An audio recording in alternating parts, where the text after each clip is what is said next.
After a near 5 centuries-long Rajput rule over the expanse of Delhi ended, the city was ruled as part of Muhammad Ghori's Sultanate.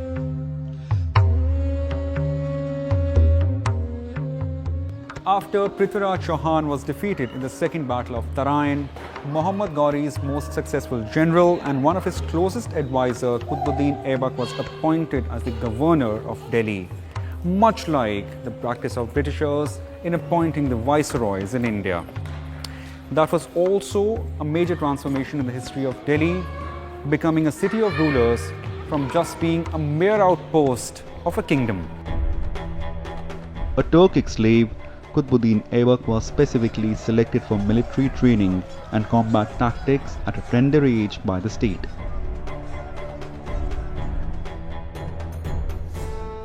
Given his talent and deeds, he was among those chosen in Ghori's several campaigns to expand the Ghurid Empire. Defeating the mighty rulers of Ghaznavi and stretching their territory from Kermanshah, now in the west of present-day Iran, to Afghanistan in the north and to the parts of India in the east. Qutbuddin Aibak gradually rose to the rank of general and became one of the most trusted nobles of Sultan Ghori. In those days, slaves were given very high status. So they were bought for a lot of money, and some of them were already trained, some of them were bought as young children and then trained. And when Ghori came here and conquered Delhi in the Second Battle of Tarain, he left Qutbuddin Aibak here as his deputy. The first thing that they did was that they changed the names of the gates, because what is called Fateh Burj now, which is inside Lal Kot, I don't know whether you went to that or not, that was called Ranjit Gate. He changed the structure of the gates, I think fortified the walls to prevent anybody else getting in as easily as he did. And then they built their own buildings. They built 4 or 5 palaces inside Lal Kot. Now some were built in, I think 1 or 2 would have been built in Qutbuddin Aibak's reign. The rest were done under Iltutmish. भाई उन्होंने जनाब यहाँ आकर उन्होंने इसको अपनी राजधानी बनाया और बाकायदा आबादी का जनाब सेटल किया और फिर उसके बाद यहाँ की आप खुद भी देखेंगे कि कुतुब मीनार दूसरी चीज़ें उन्होंने जनाब यहाँ पर बनाना शुरू और आगे जाहिर बात है जहाँ ऐसी चीज़ें बनाएगा जो आज तक जनाब यादगार बनी हुई हैं जाहिर है उन सब चीज़ों को दिल से बनाया है उसको अपना शहर समझा तो देखो तो जो थे वो असल में उनके दिल में बैठ चुकी थी और बड़ी अच्छी चीज़ें यहाँ लोगों ने जनाब अपनी ज़िंदगी में बनाई. In an early 13th century write-up of Hasan Nizami in Tajul Masir, when Aibak arrived at Delhi, the capital city of his kingdom, his sultanate, he received honors from the warriors and scribes alike. The city rejoiced as it welcomed a new emperor. The city of Delhi was decorated like Garden of Eden. Its gates and walls were adorned with gold tissues of China and brocades of rum, and triumphal arcs were raised.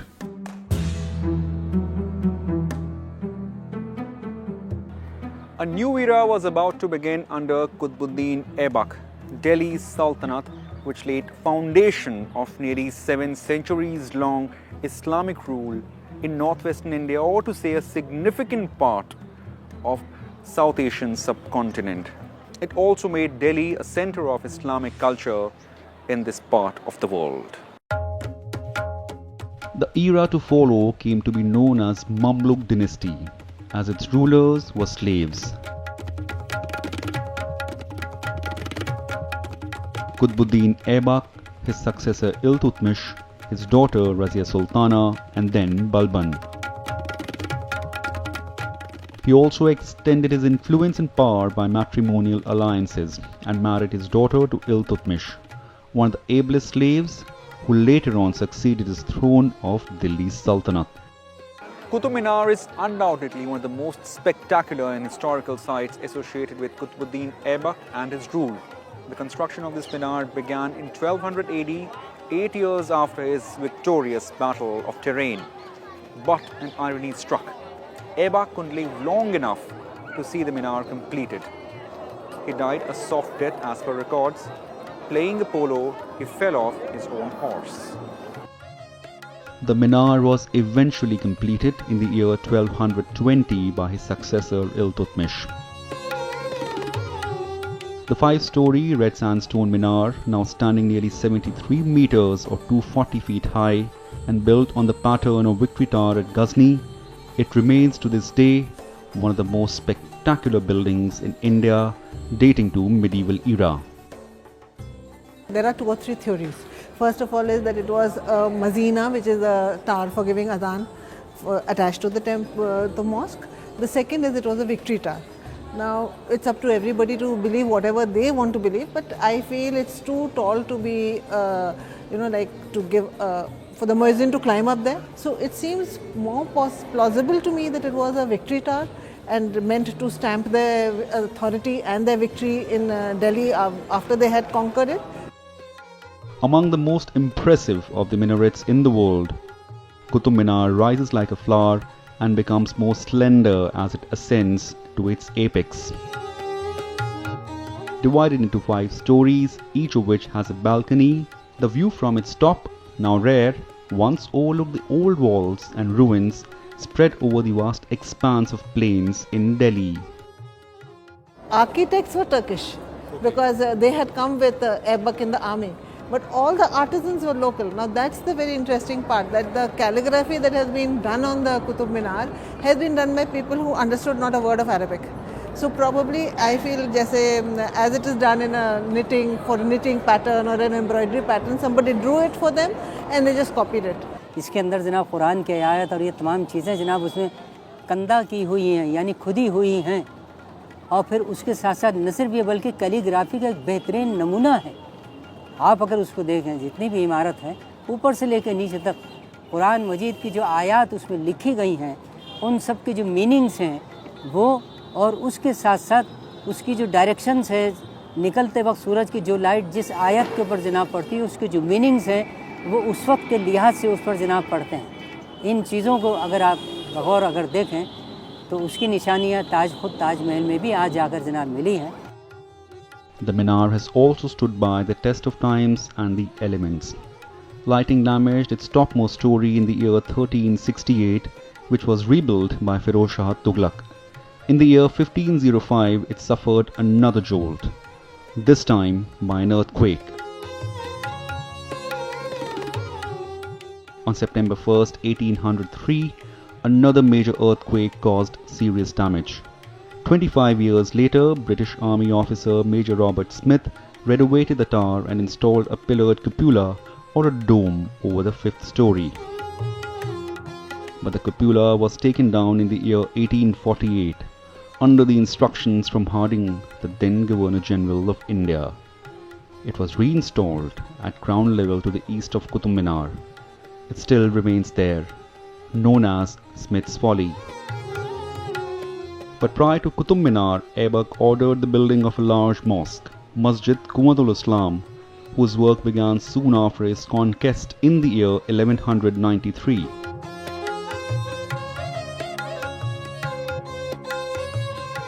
Remains of the Rajput and even Jain era could be seen on the stones and columns of Quwwatul Islam. Masonries and water channels run along the boundary of mosque, whose super area houses both Qutub Minar and Chandragupta era iconic iron pillar. So over here actually there were 27 Jain and Hindu temples, and when Muizzuddin actually bin Sam, that is Muhammad Ghori, conquered this area and he left Qutbuddin Aibak in charge here. So what they did was they just rearranged the temples into a mosque. So it ended up still looking like a temple itself. It didn't, change much from that. What they did was that all these pillars with the idols on it, they plastered it. Now the plaster has gone off. Sir Sayyid calls it Quwwatul Islam, which means that it is the might of Islam. But that's not the name that it was actually given. It was earlier given the name of Adina, which is the Friday mosque, because this was the congregational mosque. And the second name that it was given was Qubbatul Islam. So Qubba means dome. So a dome as in sanctuary of Islam where everybody was welcome. After making this, Iltutmish felt that this did look like a mosque.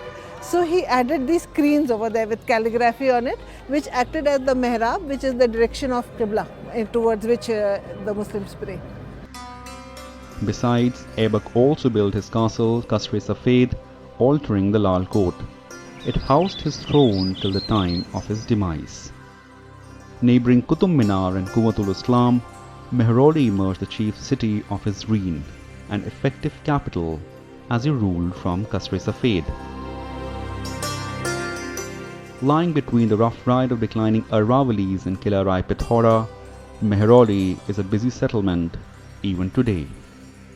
इस जगह को जो वहाँ वली अल्लाह की जगह कहा जाता है, यानी वली यानी अल्लाह के दोस्त, वो लोग बड़े बुज़ुर्ग जो हैं वो सब जनाब यहाँ पर आते जाते रहे। यहाँ पर दरगाह की वजह से जो माहौल बना हुआ है अब बहुत पुराने ज़माने से, तो ये वली अल्लाह लोग यहाँ पर जनाब बराबर जनाब आते रहते थे।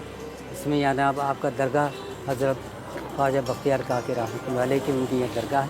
उसके बाद यहाँ पर एक मस्जिद है जो बहुत मशहूर है दिल्ली के अंदर, और उसके पीछे शमसी तालाब है। तो दिल्ली के लोग काफ़ी जनाब यहाँ पर आते थे। महरौली आने का मकसद सिर्फ उनका ये था कि दुनिया के तमाम गमों को, दूनी फिक्रों को जनाब छोड़कर वो यहाँ तकरीबन 10-15 दिन, और वो ज़माना भी ज़्यादातर बरसात का भी ज़माना होता था। अच्छा। महरौली की जो सबसे ज़्यादा जो खूबसूरती थी वो ये थी कि जब बरसात बारिश आती थी तो यहाँ हर तरफ तमाम पहाड़ की छोटी मोटी जनाब पहाड़ियाँ थीं और उन पर बड़ी हरियाली जनाब हो जाती।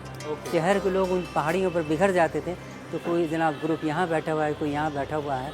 और दिल्ली वालों के अंदर जो सबसे ज़्यादा जो उनको खुशी इस बात से होती थी कि वो दिल्ली की 4 दीवारें से निकलने के आने के बाद इन इलाक़ों में आकर 8-8, 10-10 दिन बल्कि महीनों रहते थे। अभी तक एक बावली है यहाँ पर जो गंधक की बावली कहता है। जब इसको बनवाया गया तो खोदते खोदते जब उसको नीचे तक पहुँचे तो पता लगा कि वहाँ पर तो गंधक के बहुत पहाड़ियाँ हैं, पहाड़ निकलते हैं। चुनाचे वो बावली आज भी यहाँ मौजूद है, और जिस पर दिल्ली में अगर किसी को स्किन डिजीज़ या कोई तकलीफ़ होती थी तो उनसे कहते कि भाई आप गंधक की बावली में जाकर नहाओ, तो ये आपकी सारी तकलीफ़ दूर हो जाएगी। Once the old Havelis and residencies in the crowded streets of bigwigs in Mehrauli,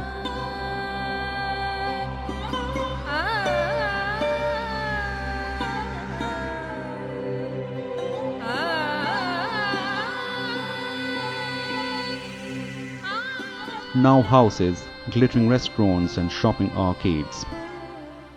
This ancient settlement of Mehrauli, now a busy, bustling locality of South Delhi, has grown over the last many centuries.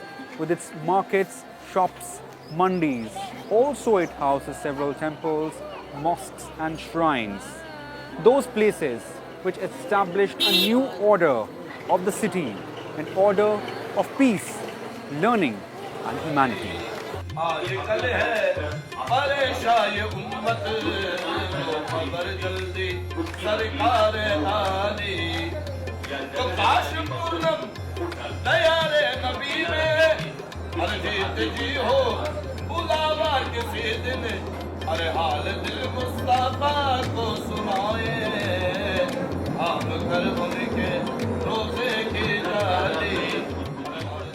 Surrounded by several mosques, graves and vast ever-growing cluster of housing,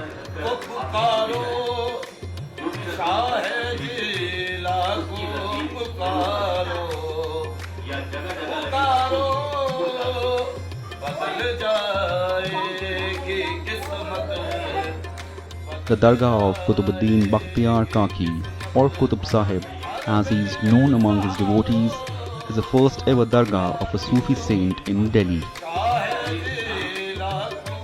हज़रत ख्वाजा मोइनुद्दीन चिश्ती ने हज़रत कुतुब साहब को अपना खलीफा बना लिया। उसके साथ ही आप हज़रत ख्वाजा मोइनुद्दीन चिश्ती के साथ ही मुस्तकिल रहे और जनाब मुख्तलिफ़ जगहों का सफ़र किया। उसमें आपने हज के लिए भी मक्का मुकर्रमा और मदीना मुनव्वरा तशरीफ़ ले गए।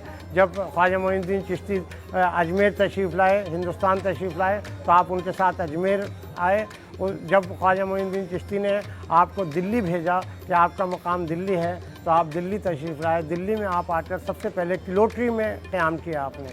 वो वक्त शमसुद्दीन अल्तमश इल्तुतमिश के नाम से मशहूर है, उनका था। तो शमसुद्दीन अल्तमश को जब आपकी आमद की ख़बर मिली तो वो बुज़ुर्गों की और धार्मिक लोगों की बहुत इज़्ज़त करता था। वो आपसे मिलने के लिए किलोट्री जाया करता था। उसने दरख्वास्त की कि आप मेहरौली में आकर क़याम करें। Once in earthen grey wonder canopies, Qutub Sahib's Dargah is now surrounded by 12 columns domed with arches, and a dome crafted with pietra dura. Every day devotees throng to Dargah offering flowers and chadar. On other festive occasions like Eid, Urs of Kaki Sahib or his mentor Khwaja Muinuddin Chishti of Ajmer and the famous Phoolwalo Ki Sair, the place lights up. Phoolwalo Ki Sair, this historic festival originated here 200 years ago under the patronage of Mughal emperors. Although it was manned by British at the height of freedom struggle during Quit India movement, Pandit Nehru revived it again in the year 1961.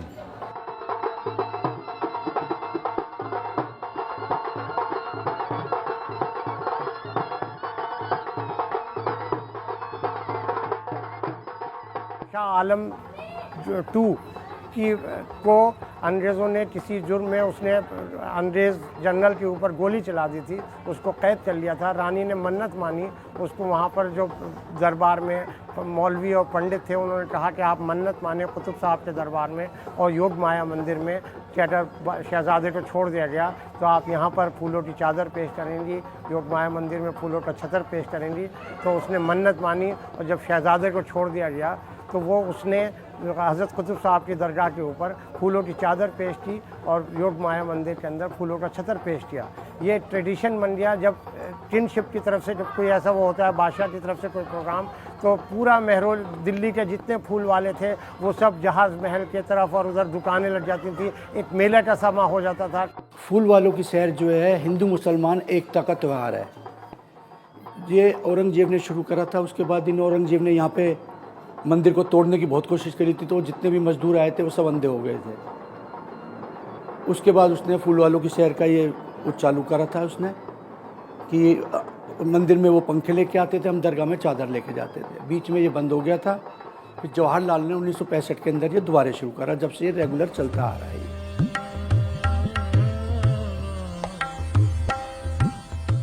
The crowded Mehroli street also leads one to legendary Jogmaya temple. Associated with Lord Krishna's birth, the temple is among the most revered ones in Delhi. Krishna ji की बहन है योग माया, जिनका जन्म यशोदा जी के यहाँ हुआ था, और कृष्ण जी का जन्म जेल में हुआ था। जेल से कृष्ण जी चले गए गोकुल के अंदर, ये आ गई जेल के अंदर। जब कंस इनको मारता है तो ये आसमान में चली जाती हैं कि तेरे मारने वाला पैदा हो गया। तब इनके 3 रूप हुए। इनके शीश जो गिरा वो गिरा अरावली पर्वत पे। ये जो है मेहरौली, ये अरावली पर्वत है सारी, जो राजस्थान तक जा रहा है। ये धड़ जो है, जो बिजली चमकती है, ये middle part of the body जो बिजली चमकती है। पैर इनके हैं विंध्याचल में, जिसे विंध्यवासिनी देवी कहते हैं, विंध्याचल में, वो भी योग माया है। और ये 5,500 साल पुराना मंदिर है कृष्ण जी के टाइम का। और महाभारत में श्री कृष्ण भगवान यहाँ स्वयं आए थे, यहाँ स्वयं बैठ के पूजा करी थी। जब अर्जुन कसम खा लेता है कि मैं सूर्य अस्त होने से पहले जयद्रथ का वध करूँगा, तब भगवान श्री कृष्ण 5 पांडवों को यहाँ लेके आए, यहाँ पूजा करी, इनकी आराधना करी योग माया जी की। तो इन्होंने प्रसन्न होकर कहा जाओ मैं दिन में रात कर दूँगी। इनकी इससे ही दिन में रात हुई, तब जयद्रथ का वध हुआ। The establishment of Delhi from an outpost to a full-fledged city has thus begun, with Mehroli its pivotal metropolis. After Qutbuddin Aibak's demise in the year 1211, his general Iltutmish, or Altamash as he is also known, seized power and ordered people to take an oath of allegiance in his name. Described as an able administrator, Iltutmish was the first sovereign to have exercised an independent power on the city of Delhi. Under his patronage, cultural life of Delhi grew and flourished. He established Madarsa-e-Muzi, completed Qutub Minar, and extended Quwwatul Islam Mosque.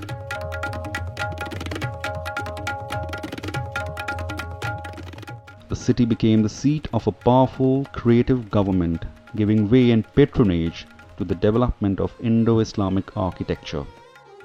In a passage of Arab traveller Ibn Battuta, who travelled in Delhi in the year 1324, the writer says, Iltutmish had set up 2 marble statues of lion at the gates of his palace.